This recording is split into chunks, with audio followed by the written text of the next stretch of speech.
The purpose of this video is going to be to derive the fundamental property relations for single component closed systems in thermodynamics.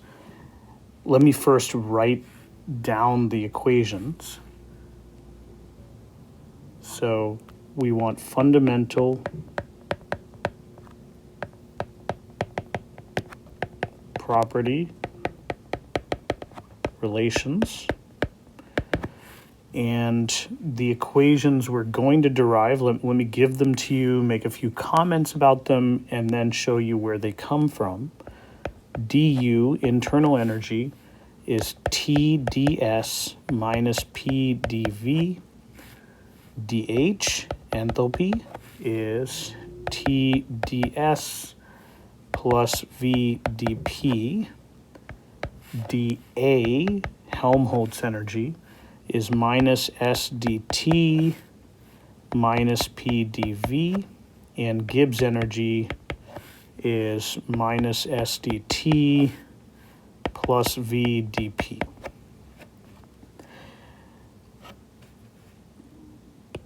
Let me just say a few things about this. These are pretty hand-wavy things, but notice that when we write U or du as depending on ds and dv, it appears as if we have natural variables.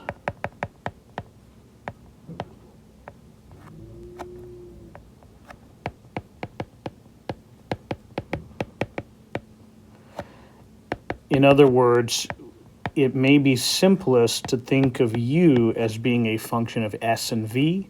Likewise, it may be natural to think of h as a function of s and p, a as a function of t and v, and g as a function of t and p.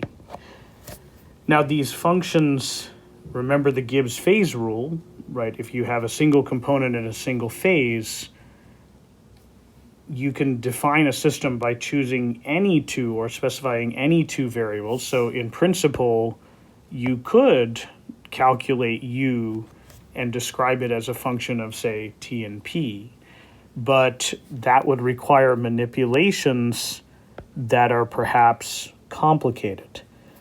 And what we're doing here is by defining these fundamental property relations, we're in fact coming up with a framework in which the most straightforward calculations involve the variables that I've just indicated.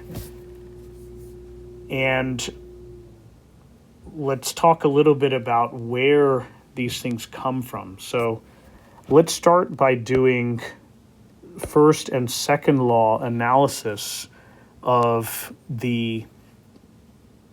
a closed system. So I'm going to talk about a closed system, and this has n moles of some substance. This system can exchange energy with its surroundings. And let's imagine there's a piston. So I'm going to draw a piston in which you can have pressure of the surroundings and pressure of my system. Of course, you can have temperature of my system.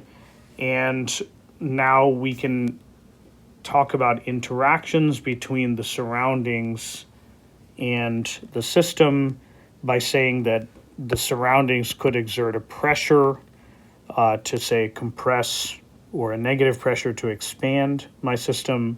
The surroundings could transfer heat to the system. One thing that we're not allowing is we're not allowing material. So when we say this is a closed system, we're not allowing material to transfer outside of the boundaries. Now, in general, if we think about it in terms of the first law, any change in energy for the system is going to be related to any incremental amount of heat and incremental amount of work. We're going to restrict the discussion to differential changes only And when you have differential changes, you should only have differential driving forces. So I'm going to say differential and reversible changes.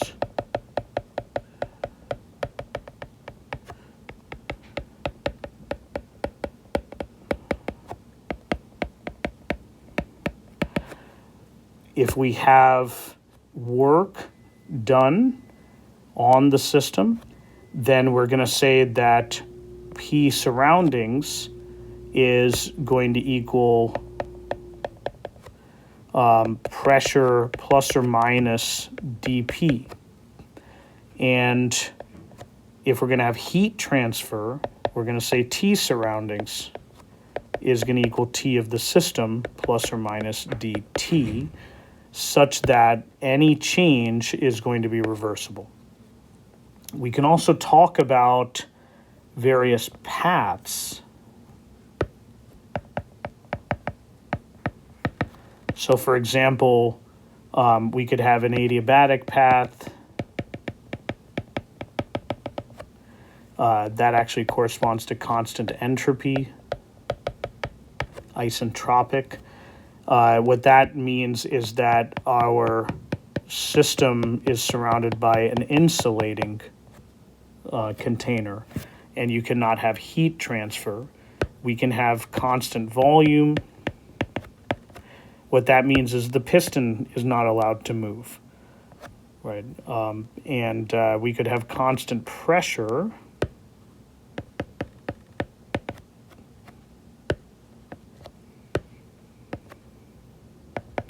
Which would mean that the piston is allowed to move freely up and down, such that the pressure inside our system is regulated, right? So for example, we could have the surrounding pressure equal to the pressure of the system, and if you had heat transfer that might cause a gas to expand, the piston moves to accommodate that expansion such that the pressure remains constant.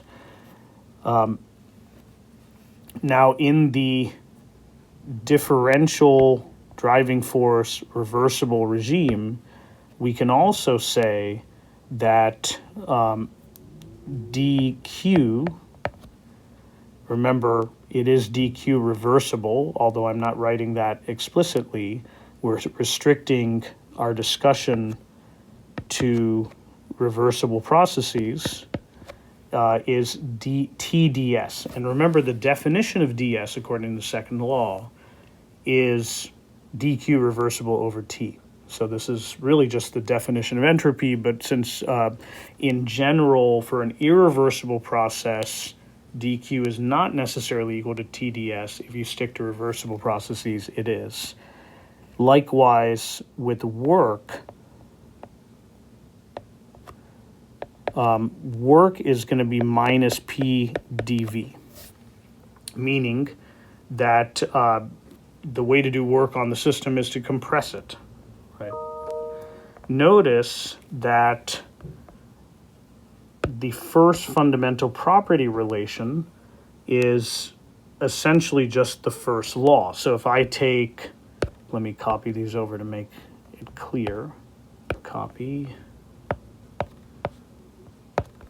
I made the statement here that du is dq plus dw.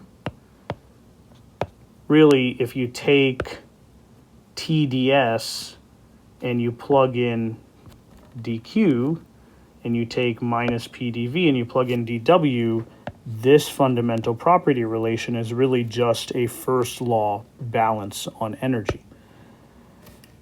Now, we can get the rest of these fundamental property relations by defining the quantities H, A, and G. And so let's do that. If I say that H equals U plus PV, then DH is going to equal du plus PdV plus V dP. And then I plug in this fundamental property relation for du. So this is T ds minus P dv plus P dv plus V dp. These will cancel, and I'm going to get dH equals TdS plus V dp. And that is the second equation.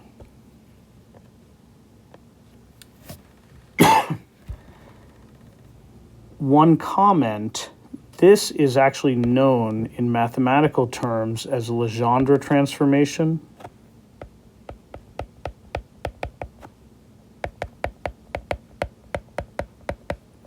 I don't want to talk about abstract math in this video, but I will put a few links into the description that where you can find other YouTube videos where people talk about what Legendre transformations are and where they tend to be used in physical science. Without going into too much detail, what I would say is that a Legendre transformation is defining a new function, in this case h, from an old function based on its first derivatives. Notice that pressure is du dv at constant s. So I'm actually just taking u and subtracting the first derivative times v, and first derivative in terms of v times v, and I'm creating a new function that actually has the same thermodynamic information in it as u, but has different natural variables, right? So in other words, in order to define h, which I would prefer to describe in terms of pressure instead of volume, I'm doing the Legendre transformation h equals u plus pv. And that converts h into a function in which you have a dp instead of a dv. Let's look at Helmholtz energy. A equals u plus ts, or maybe it's minus ts. Oops. So then dA is du minus ts minus s dt, and du t ds minus p dv. This will cancel, and this is going to equal minus s dt minus p dv. And that is this equation. So again, Helmholtz energy is a Legendre transformation of u in which you are converting from entropy to temperature being the natural variable. Last one, G, turns out to be a Legendre transformation in both minus Ts plus PV. So in fact, I'm doing what I did for enthalpy and what I did for Helmholtz energy, and I'm going to create a function whose natural variables are pressure and temperature. So du equals, dg equals du minus t ds minus s dt plus p dv plus v dp. And again, this is t ds minus p dv. The t ds cancels, the p dv cancels, and I'm sorry, this was a mistake. That should have been dg. dg is equal to minus s dt plus v dp. And that is the last fundamental property relation that needs to be derived. One last comment is that often when people describe fundamental property relations, they talk in terms of the scale of the system. So this may be a detail that doesn't interest you too much, but usually you talk in terms of extensive properties when you derive this sort of thing. In other words, you'll say dn NU equals TDNS minus PDNV. In other words, the total heat or the total work actually depends on the overall scale of the system. But since this is a closed system, usually that doesn't actually affect the math. You can always divide through by n because n is a constant. And so the equations I wrote, I intentionally did not consider n. Another way to look at it is that you can just say n equals 1, and 1 mole is a representative of a system of a certain size, and that the scaling works such that these equations are true. So remember, our mission in this video was to derive these equations, and I think we have accomplished it.